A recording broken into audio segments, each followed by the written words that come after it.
बिस्मिल्लाहिर्रहमानिर्रहीम। अस्सलामुअलैकुम। प्यारे बच्चों, क्या हाल हैं? ठीक ठाक हैं? खुश हैं? बेटा, मैं हूं मोहम्मद अली फ़ारूकी और आज हमारा लेक्चर नंबर जो है वो 3 चल रहा है। चैप्टर नंबर 4 है, लेक्चर नंबर 3 है और आज का लेक्चर सारा तकरीबन शॉर्ट क्वेश्चंस के ऊपर मुश्तमिल है। तो टॉपिक का नाम तो खैर टार्क है या मोमेंट ऑफ फोर्स है। टार्क के दो नाम हैं, एक टार्क कह लें या मोमेंट ऑफ फोर्स कह लें। तो आम तौर पर बच्चे ये नाम तो याद करते हैं मगर ये नाम याद नहीं करते, और जब इम्तिहान में आ जाए कि डिफ़ाइन टार्क, फिर तो हर बच्चे को पता होता है कि ये टार्क डिफ़ाइन पूछा है उसने। अगर वो क्वेश्चन यूँ कर दे कि डिफ़ाइन मोमेंट ऑफ फोर्स, फिर बच्चे परेशान हो जाते हैं कि भाई ये मोमेंट ऑफ फोर्स क्या है। क्योंकि बच्चे तो सिर्फ टार्क को याद करके गए होते हैं, तो आम तौर पर मोमेंट ऑफ फोर्स का जो नाम है वो इसे याद नहीं करते। तो इस वजह से जब ये आ जाता है तो फिर बच्चे परेशान होते हैं। इसलिए मैं अपने स्टूडेंट्स से ये कहता हूँ कि दोनों नाम को अच्छे तरीके से याद करके जाओ, ठीक है। ये तो नाम के हवाले से मैंने बात करनी थी। तो बेटा जी, हम जो है अब पहले जो हमारा शॉर्ट क्वेश्चन है वो है व्हाट इज़ रिजिड बॉडी, ठीक है। तो रिजिड का मतलब होता है सख्त। तो सॉलिड चीज़ जैसे होती है, सॉलिड, रिजिड, सख्त चीज़। अब वो क्या चीज़ है? A body is composed of large number of small particles. जैसे आप लोग देखें, ये हमारे पास जो स्केल है तो ये बॉडी है। A body is composed of large number of small particles. तो इस बॉडी के अंदर स्मॉल पार्टिकल्स मौजूद हैं और वो लार्ज नंबर हैं, बेताशा हैं। फिर क्या होगा? If the distances between all pair of particles of the body do not change by applying a force. कि अगर हम इसके ऊपर यूँ समझ लें कि एक जो है बहुत सारे पॉइंट्स होंगे, एक पॉइंट हम ये ले लेते हैं, ये आपको नज़र आ रहा होगा। दूसरा पॉइंट मैं यहाँ लगा लेता हूँ, ये भी नज़र आ रहा होगा। तो अब इस तरह के बेशुमार पेयर ऑफ पार्टिकल्स, तो ये एक निशान है, ये दूसरा निशान है। तो अगर मैं यहाँ पे फोर्स लगाऊं, if the distances between all pair of particle of body do not change by applying a force. ये मैंने यहाँ पर फोर्स लगाई, देखें ये, तो ये क्योंकि ज़्यादा रिजिड है नहीं, तो ये मैंने फोर्स लगाई, तो ये जो पॉइंट्स हैं वो अपनी जगह पर हैं, वो अपनी जगह को चेंज नहीं कर रहे। तो इस तरह का जो बॉडी होता है ना, इज़ कॉल्ड रिजिड बॉडी। तो ये तो खैर वो लचक खा गया, तो ये रिजिड इतना नहीं है। इसकी मिसाल चलो आप यूँ ले सकते हैं, जैसे ये मार्कर है, एक पॉइंट आप यहाँ पर समझ लें, एक पॉइंट यहाँ समझें। इसको अगर मैं ज़ोर लगाऊं तो ये देखें, ये पॉइंट्स जो हैं वो आपस में नज़दीक नहीं होते।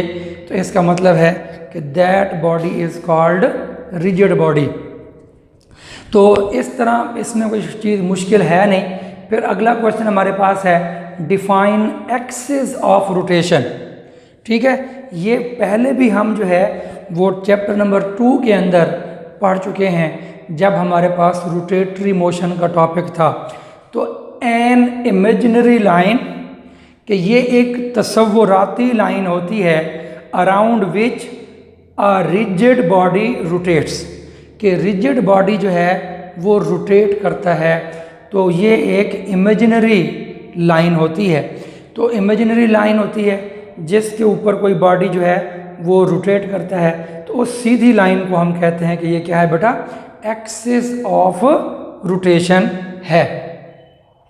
तो इसमें अब डिटेल में पहले ही बतला चुका हूँ। तो मज़ीद अगर मैं अपनी बात कर लूँ, मैंने पहले भी ये मिसाल वहाँ पर दी हुई थी, मैं दोबारा आपसे बता देता हूँ कि भाई अगर मैं यहाँ पर यूँ करता हूँ कि ऐसे रोटेट करता हूँ ना ऐसे, तो अब इसमें जो मेरा ये हाथ होगा, अंगूठा होगा, ये अगर राइट हैंड की उंगलियाँ यूँ रोटेट करती हैं तो अंगूठा अपवर्ड है, तो मेरा एक्सिस ऑफ रोटेशन अपवर्ड होगा। और अगर मैं यूँ करता हूँ इस तरह से तो फिर उंगलियाँ यूँ जाएंगी, तो एक्सिस ऑफ रोटेशन जो है वो क्या होगा बेटा, डाउनवर्ड होगा। तो ये चीज़ है, इसमें हम डिटेल पहले पढ़ चुके हैं पिछले चैप्टर के अंदर, चैप्टर नंबर 2 के अंदर। तो इस वजह से मैं यहाँ पर इसको इतनी ही बात रहने देता हूँ कि एन इमेजिनरी लाइन, कि ये लाइन जो है ना ये तसव्वुराती लाइन है। इस लाइन को हम तसव्वुराती लाइन बोलते हैं, अराउंड विच, कि उस लाइन के इर्द गिर्द रिजिड बॉडी या सिंपल बॉडी भी कह लें, रिजिड ना भी हो, कोई भी बॉडी जो रोटेट करता है is called axis of rotation. जब ये पंखा चल रहा होता है तो पंखा भी रोटेट करता है, तो पंखे के पर जब ये ऐसे चल रहे होते हैं ना, ऐसे घूम रहे होते हैं, यहाँ से यूँ जा रहे होते हैं, तो इसमें जो अंगूठा है डाउनवर्ड होता है, तो चलते हुए पंखे का जो एक्सिस ऑफ रोटेशन है वो डाउनवर्ड होता है। खैर उसके बाद जी हमारे पास क्वेश्चन अब आ गया डिफाइन टार्क, कि टार्क क्या है, या मोमेंट ऑफ फोर्स, ये मोमेंट ऑफ फोर्स क्या चीज़ है, right it's formula and SI unit. ये जो क्वेश्चन है 2 नंबर का, बोर्ड के पेपर में शॉर्ट क्वेश्चन के तौर पे ये अक्सर आ जाता है, अक्सर। देखें जी, टार्क या moment of force, the turning effect of a force, ठीक है, कि फोर्स का जो टर्निंग इफेक्ट है उसको हम कहते हैं कि वो टार्क है। अब ये टर्न का मतलब है घूमना, घुमाना, turning effect of force, force की वजह से घूमना, घूमने का असर, इफेक्ट, असर, फोर्स की वजह से घूमने का असर, ठीक है, इज कॉल्ड टार्क या मोमेंट ऑफ द फोर्स। तो अब यहाँ पर जो है हमारे पास कोई दरवाजे की मिसाल नहीं है, वरना आमतौर पर क्लास के अंदर तो हम बच्चे को दरवाज़ा खोल कर बतला देते हैं, तो लेकिन यहाँ पर जो है वो किताब से ही फिर हमें हेल्प लेनी पड़ेगी। देखें बेटा, सूरत हाल यूँ है कि ये समझ लें कि ये हमारे पास दरवाज़ा है, यूँ समझ लें कि ये दरवाज़ा है ये वाला, तो ये दीवार हो गई, ये दीवार के साथ दरवाज़ा बंद किया हुआ है। तो इसमें जब आप देखें कि इसको हम जब ऐसे लेकर आएंगे, यहाँ से लेकर आएंगे, तो ये आपने फोर्स यहाँ लगा रहे हैं, तो यहाँ पे फोर्स लग गई बेटा, तो यहाँ पर फोर्स लगनी है, और अपना ये होगा इसका एक्सिस ऑफ रोटेशन डाउनवर्ड। कैसे भला, ये देखें, फिर ये जब ये ऐसे खुलेगा तो ये उंगलियां, देखो उंगलियां ऐसे आएंगी, तो अंगूठा कहाँ होगा, डाउनवर्ड होगा, तो इसका एक्सिस ऑफ रोटेशन डाउनवर्ड है जब ये दरवाज़ा यूं हम खोलते हैं। और अगर दरवाज़ा बंद करेंगे तो अब ये दरवाज़ा यहाँ पर है और इसको यूं बंद करते हैं, तो बंद करने पर उंगलियां देखो कहाँ से, यहाँ से यूं जा रही हैं, तो फिर ये अंगूठा अपवर्ड होगा। तो अगर इसको आप दरवाज़ा समझ लें तो तवज्जो कीजिएगा, अगर आप इसको दरवाज़ा समझ लें तो गौर करें, ये फोर्स यूं लगेगी, ये फोर्स यूं लगेगी, तो ये फोर्स हो गई, और अपना ये दरवाज़ा इसने यूं खोलना है तो यहाँ पर डाउनवर्ड एक्सिस ऑफ रोटेशन होगा। और चूँकि फोर्स के लगने की वजह से, तवज्जो, फोर्स के लगने की वजह से ये दरवाज़ा घूम जाता है, तो ये घूमने का जो असर है दैट इज़ कॉल्ड टॉर्क। फिर देखें, the turning effect, turning effect of force is called torque. तो इस तरीके से जो है ये हम टर्निंग इफेक्ट की बात कर रहे हैं। तो turning effect of a force is called torque और मोमेंट ऑफ द फोर्स। इसी को ही हम मोमेंट ऑफ फोर्स भी बोलते हैं, इसी को ही हम जो है वो टार्क भी बोलते हैं। Torque is the product of force and moment arm L. गौर कीजिएगा कि जो टार्क है वो दो चीज़ों का नाम है। यहाँ पर आप देखें कि ये जो हमने मिसाल दी थी, torque is the product of force and moment arm L, तो ये फोर्स और एल यहाँ पर कैसे होगा, ये फिर देखें। ये हमारे पास जो दरवाज़ा है, ये दरवाज़ा है, मेरी बात पे गौर करेंगे तमाम बच्चे। तो जो चीज़ बेटा जी यहाँ से मैंने फोर्स यूँ, यहाँ पर अगर हुक लगा हुआ हो दरवाजे का, तो हम हुक को पकड़कर यूँ खींचते हैं, तो ये जो हम यूँ खींचते हैं तो वो होती है फोर्स। तो ये फोर्स हो गई। एंड मोमेंट आर्म एल क्या चीज़ है, तवज्जो करेंगे तो यहाँ पे हमने जब फोर्स लगाई इस तरफ, तो और ये दरवाज़ा यहाँ से यूँ खुला, तो मैंने कहा था कि ये जो लाइन है जहाँ पर दरवाज़ा खुल रहा है, तो ये सीधी लाइन डाउनवर्ड, ये क्या था बोला, एक्सिस ऑफ रोटेशन। ये जब ये दरवाज़ा यूँ खुलता है तो एक्सिस मैंने कहा डाउनवर्ड है। तो अब एक्सिस ऑफ रोटेशन डाउनवर्ड है बेटा, तो इधर देखो एक्सिस ऑफ रोटेशन डाउनवर्ड और फोर्स इधर, तो गोया के तवज्जो करेंगे मेरी बात पे कि जो फोर्स है इस तरफ जा रही है, इस तरफ, और एक्सिस नीचे, तो ये दोनों आपस में क्या हो गए बेटा, परपेंडिकुलर हो गए। परपेंडिकुलर क्यों, कि फोर्स इधर है, इधर, और एक्सिस जो है वो इधर है, तो फोर्स इधर, एक्सिस नीचे, तो एक चीज़ यहाँ हो और एक चीज़ यहाँ हो, तो इनके दरमियान एंगल क्या बनता है, 90 डिग्री। तो फोर्स इस तरफ, जो कि मेरे हिसाब में यहाँ इस तरफ साउथ है, जुनूब है, तो फोर्स जुनूब की तरफ है, और axis of rotation inward to the earth, ठीक है, डाउनवर्ड टू द अर्थ, ज़मीन की तरफ है। तो ये जुनूब की तरफ, ये ज़मीन की तरफ, तो ये इनके दरमियान एंगल क्या हो गया, 90 डिग्री। और इस दौरान तवज्जो करेंगे, यहाँ पर जो फोर्स लगी और ये एक्सिस है, तो एक्सिस देखें, ये जो डिस्टेंस है, that is called moment arm. तो मैं कहना ये चाह रहा हूँ असल में कि यहाँ पर तीन चीज़ें। ये बात तमाम बच्चे बड़ी तवज्जो से सुन लें कि इस मिसाल में बेटा तीन चीज़ें हैं। एक है फोर्स, एक है मोमेंट आर्म, और एक है एक्सिस ऑफ रोटेशन। ये तीनों चीज़ें एक दूसरे के ऊपर परपेंडिकुलर हैं।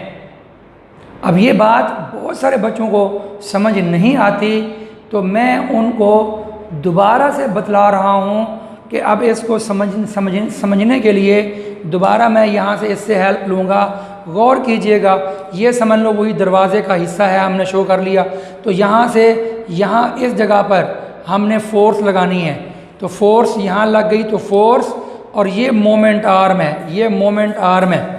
और ये क्योंकि इसने यूँ घूमना है, दरवाजे ने यूँ घूमना है, तो राइट हैंड रूल के मुताबिक ये देखो उंगलियां यूँ आएंगी, तो अंगूठा डाउनवर्ड होगा, तो एक्सिस ऑफ रोटेशन डाउनवर्ड। तो गौर कीजिएगा, एक्सिस ऑफ रोटेशन डाउनवर्ड है, ये तमाम बच्चे देख रहे हैं। तो ये एक्सिस ऑफ रोटेशन डाउनवर्ड, तो ये एंगल क्या बन गया, 90 डिग्री। और हमने फोर्स कहाँ लगाई हुई है, यहाँ लगाई हुई है, तो ये फोर्स है। तो फोर्स, और तो गौर करें, ये जो फोर्स है, तो अगर ये फोर्स यूँ है, तो ये वाला एंगल जो बन रहा है फोर्स और मोमेंट आर्म के दरमियान जो ये एंगल बन रहा है, तो ये भी क्या हुआ, 90 डिग्री। तो ये तीनों चीज़ें बेटा जी 90 डिग्री एक दूसरे के ऊपर मौजूद हैं। फिर सुन लें, ये फोर्स है, और जिस डायरेक्शन में हमने ये फोर्स लगानी है, उस डायरेक्शन को हम बोलते हैं line of action of force, line of action of force. तो ये चीज़ है, line of action of force यहाँ पर मौजूद भी है। Define line of action of force and moment are the line along which a force acts। तो ये देखें, ये वो लाइन है जहाँ पर फोर्स एक्ट करेगी, हमने यहाँ से इसको यूँ खींचना है। तो the line along which a force acts is called line of action of force. और मोमेंट आर्म क्या है? The perpendicular distance. तो गौर करो, फोर्स यहाँ लग रही है, इसका एक्सिस ऑफ रोटेशन डाउनवर्ड है, फोर्स की डायरेक्शन इधर है, तो ये जो दरमियान में फासला है तो ये परपेंडिकुलर डिस्टेंस है। The perpendicular distance between axis of rotation, देखो ये एक्सिस ऑफ रोटेशन है, the perpendicular distance between axis of rotation and line of action of force. तो ये हमारे पास line of action of force है, ये एक्सिस ऑफ रोटेशन है, ये दरमियान में जो परपेंडिकुलर डिस्टेंस है that is called moment arm, और इसको हम जाहिर करते हैं एल के साथ। तो ये दोनों जो डिफाइन है वो आ गया है। ये वैसे अगला भी है, give 4 examples of torque from your daily life, कि रोज़मर्रा की ज़िंदगी में टार्क की मिसालें क्या क्या हो सकती हैं। अ डोर इज़ ओपन और close due to the turning effect of force. जब हम दरवाज़ा बंद करते हैं या खोलते हैं तो ये उस टार्क की वजह से होता है। दूसरी मिसाल है, torque is produced while turning stop cock of water tap. जब पानी चल रहा होता है टूटी से, तो आप उसका जो स्टॉप कॉक है जब उसको घुमाते हैं तो वो स्टॉप कॉक के घुमाने से चलता हुआ पानी बंद हो जाता है, या अगर पानी बंद है तो उसको ओपन करते हैं। तो दोनों सूरतों में जो हम उस स्टॉप कॉक को घुमा रहे हैं तो इसी चीज़ का नाम टार्क है। तो torque is produced while turning stop cock of tap water tap. Torque is produced while turning door knob. दरवाजे के ऊपर जो अपना नॉब लगा होता है, अब इसको उर्दू में हम क्या कहेंगे, तो डोर नॉब को जब हम घुमाते हैं, तो आजकल जो जदीद दरवाजे घरों में लगाए जाते हैं तो नॉब को ऐसे घुमाते हैं तो दरवाज़ा फिर खींचते हैं तो खुल जाता है, और वो इस तरह उसको दूसरी तरफ घुमाते हैं तो बंद होता है या जो भी है। तो इस तरह जो है जब हम उस नॉब को रोटेट करते हैं तो उस वक्त भी वहाँ पर टार्क पैदा होता है। Torque is produced when we open और close the nut by using spanner. तो स्पैनर इस्तेमाल करते हुए, तो आप जब नट को खोलते हैं या टाइट करते हैं तो उस वक्त भी टार्क ही पैदा होता है। तो ये टार्क की एग्जांपल हैं 3-4। ये मोमेंट आर्म हो गया, ये line of action of force हो गई, और ये डिफाइन हमने पहले पढ़ लिया हुआ है। अब उसके बाद टार्क का फार्मूला क्या बन गया, tau is equal to F multiply by L. यहाँ एफ से मुराद फोर्स है, एल से मुराद ये मोमेंट आर्म है बेटा। उसके बाद यूनिट जो है, torque is a vector quantity and its S I unit is newton metre, force का यूनिट न्यूटन, और ये जो मोमेंट आर्म है उसका यूनिट होगा मीटर। तो on what factors torque depends, तो टार्क किन चीज़ों पे डिपेंड करता है, तो as torque is equal to F multiply by L. तो चूँकि ये एस के बराबर होता है, so torque depends on 2 things. Number 1 the force acting on the body F, तो the force acting on the body, और उस फोर्स का नाम क्या है, F. The moment arm L, ये इन 2 चीज़ों पर टार्क जो बेटा जी डिपेंड कर रहा है। ग्रेटर इज़ द फोर्स, अगर फोर्स बढ़ा देंगे तो greater will be the torque, तो टार्क भी बढ़ जाएगा। Longer is the moment arm, अगर मोमेंट आर्म लॉन्गर होगा तो greater will be the torque. आप देखें दरवाज़ा खोलते वक्त हम जो उसका हैंडल है वो दरवाजे के आखिरी सिरे पर लगाते हैं। तो अगर ये दरवाज़ा हो, अगर यहाँ हैंडल हो तो देखें इसको यहाँ से खींचे ना तो ये बड़ी आसानी से हम इसको खोल सकते हैं। लेकिन अगर हम यहाँ की बजाय वही हैंडल यहाँ लगा दें, दरवाज़ा इतना बड़ा हो, हैंडल यहाँ लगा दें, अब इसको खींचें, तो अब क्योंकि इसका मोमेंट आर्म कम होगा, तो मोमेंट आर्म कम होने की वजह से फिर हमें टार्क कम पैदा होगा, तो इस तरह ये दरवाज़ा जल्दी नहीं खोल पाएगा। तो यही बात वो कह रहा है, longer is the moment arm, अगर आप ये मोमेंट आर्म बड़ा कर देंगे तो greater will be the torque, तो टार्क भी ज़्यादा पैदा होगा। तो ये इस तरह हमारे पास छोटे छोटे क्वेश्चंस थे कि ये टार्क किस चीज़ पे डिपेंड करता है, उसका फार्मूला क्या है, इसका यूनिट क्या है, एक्सेस ऑफ रोटेशन क्या है, रिजिड बॉडी क्या है, और ये उसके अंदर जो डिफ़ाइन वगैरह थे ये हमने तकरीबन सारा कुछ इसके अंदर पढ़ लिया है। तो मज़ीद इसके अंदर कोई ऐसी चीज़ नहीं है कि जो हमारे पढ़ने वाली हो। तो बेटा आज का लेक्चर जो है उम्मीद है आपको समझ आ गया होगा। असल में ये थोड़ा सा प्रैक्टिकल लेक्चर है। ये अगर क्लास होती तो क्लास के अंदर दरवाज़ा खोल कर दिखाते बच्चों को तो वो ज़्यादा अच्छे तरीके से बात समझ आ जाती। अब ये हमने यहाँ कोई दरवाज़ा है नहीं तो मजबूरन इसको ही दरवाज़ा बना लिया, तो ये थोड़े मसले मसाइल तो हैं। तो बहरहाल उम्मीद है आपको समझ आ गया होगा। अगर फिर भी कोई मसला है उसमें अगर तो आप क्वेश्चन कर सकते हैं, इंशाल्लाह ताला आपको जो है इनके जवाब मिल जाएंगे। हाँ, एक बात आखिरी सुन लें कि आम तौर पर ये सवाल आ जाता है कि जी दरवाज़ा खोलते वक्त या स्पैनर यूज़ करते वक्त तो उसका मोमेंट आर्म जो है वो लॉन्ग क्यों रखते हैं। ठीक है, तो उसका मोमेंट आर्म लॉन्ग क्यों रखते हैं वो यहाँ जवाब मिल जाएगा कि अगर longer is the moment arm greater will be the torque. तो साफ ज़रा जब टार्क ज़्यादा होगा तो उस चीज़ को खोलना आसान होगा।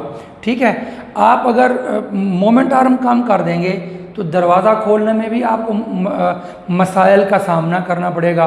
और नट खोल रहे हैं और नट खोलने उसके साथ जो स्पैनर है, दो स्पैनर हैं, नट खोलना है। एक वो स्पैनर है जिसका जो हैंडल है वो छोटा है और एक और स्पैनर है जिसका हैंडल बड़ा है। तो बड़े हैंडल के साथ नट आसानी से खुल जाएगा और छोटे हैंडल के साथ जो है वो आप नट खोलना चाहेंगे तो आप उसको नहीं खोल पाएंगे। वजह यही होगी कि जब उसका अपना मोमेंट आर्म बढ़ जाएगा तो फिर टार्क बढ़ जाएगा और उसको खोलना आसान होगा। बहरहाल ये आप ख़ुद से अपने दिमाग में बिठा लें। बाकी लेक्चर हमारा आज का यहीं पे ख़त्म हो गया। तो अपना और दूसरों का ख्याल रखिएगा।